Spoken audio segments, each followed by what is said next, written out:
Samahang Estados Unidos at Bansang Pilipinas. 7 dekadang alyansa na naglalayong paigtingin ang kooperasyong pangsiguridad, pangekonomiya at pagkakaibigan ng dalawang bansa. May tuturing din na mayroong tinatawag na special relationship ang Pilipinas at ang Estados Unidos dahil sa matagal at malalim na pagsasamahan nito simula pa noong World War II at naging magkasama na rin sa maraming gyera gaya ng Korean War noong 1950, Vietnam War noong 1995 at ang Battle of Marawi nitong 2017 lamang. Isa rin ang Pilipinas sa pinakaimportanteng kaalyado ng US sa Asia dahil lang bansa ang natatanging kaalyado nito sa Southeast Asia at mapapanatili nito ang presensya sa South China Sea at malaking parte ng Indo-Pacific region. Dahil sa tagal ng pagsasamahan ng dalawang bansa, ang Estados Unidos ang nananatiling paboritong nasyon ng mga Pinoy hanggang sa ngayon. Ayon sa mga nakaraang survey, ngayong taon lamang, ay 78% ng mga Pinoy ang pabor sa Estados Unidos at 75% naman ang pabor na magtayo ang US ng base militar sa bansa. Pumapangatlo rin ang Pilipinas sa most pro-American countries sa buong mundo na pinangungunahan ng Vietnam at sinundan ng bansang Israel.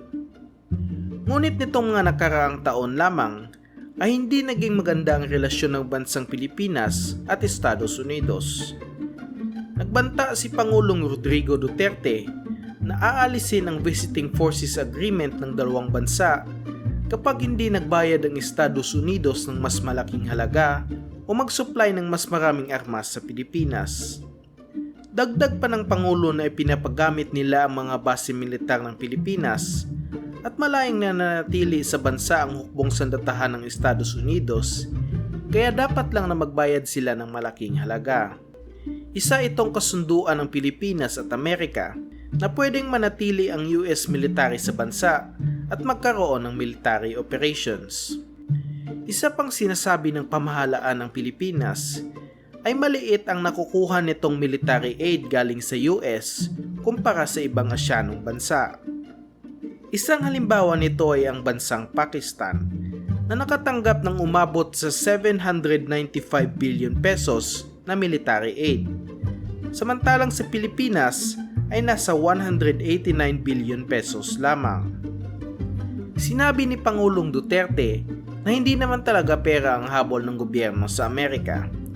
Ang gusto lang nila ay mabigyan ng sapat na pera at armas ang Pilipinas dahil kaalyado ito ng Amerika at ang kalaban ng Amerika ay kalaban din ng Pilipinas.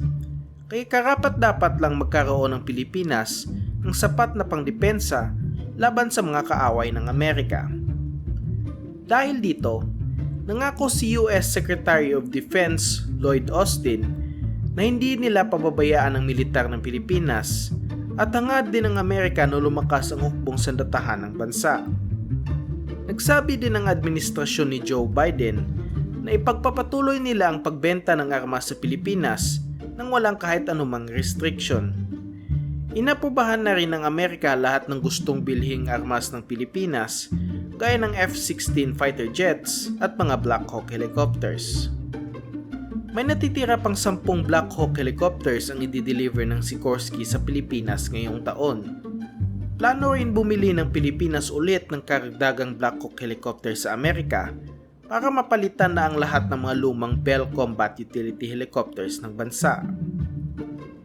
Kung nalito kayo sa sinabi ko na bibili ang Pilipinas ng Black Hawk sa Amerika, ay dahil ang PCL Milak ng Poland na pinagbilhan ng bansa ay pagmamay-ari ng Sikorsky ng Amerika at ang Sikorsky ay pagmamay-ari din ng Lockheed Martin na isa sa pinakamalaking weapons manufacturer sa buong mundo. Naglabas din ang Estados Unidos ng listahan ng kanilang mga ibibigay na armas sa Pilipinas. Ano-ano nga ba ang mga ito? Hindi pa ito isinapubliko ng gobyerno at hindi rin sinabi kung iilan ang maibibigay. Pero ayon sa mga insider ng Max Defense Philippines, ay mayroon silang mga nakalap na impormasyon kung ano-ano ang mga ito. Una ay ang mga karagdagang mga UH-60 Black Hawk Combat Utility Helicopters. Bell AH-1W Super Cobra attack helicopters, Beechcraft TC-12 Huron turboprop aircraft, at C-130H Hercules military transport aircraft.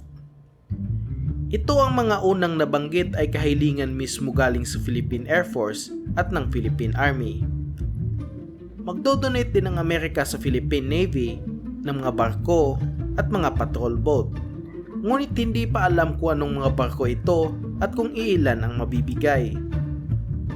Kasama din sa listahan ang mga Scan Eagle drones, land vehicles, firearms, at mga medical equipment. Kapag napirmahan na ang F-16 Viper fighter jet deal na nagkakahalaga ng 65 billion pesos para sa Philippine Air Force, ay nasabi rin na magdaragdag ang Amerika ng idodonate ng mga fighter jets. Matatandaan din natin na kahit napirmahan na ang kontrata para sa T-129 attack helicopter galing sa Turkey, ay hindi pa sigurado ito. At kapag hindi nakasecure ang Turkish Aerospace Industries ng makina para sa attack helicopter ngayong taon, mapipilitan ang Department of National Defense na bilhin ng AH-1Z Viper attack helicopter galing Amerika.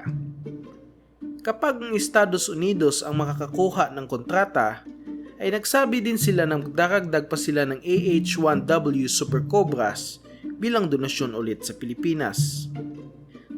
Sa ngayon, ay ito pa lang ang inisyal na impormasyon ukol sa listahan at maaaring mas marami pa kumpara sa mga nabanggit dito.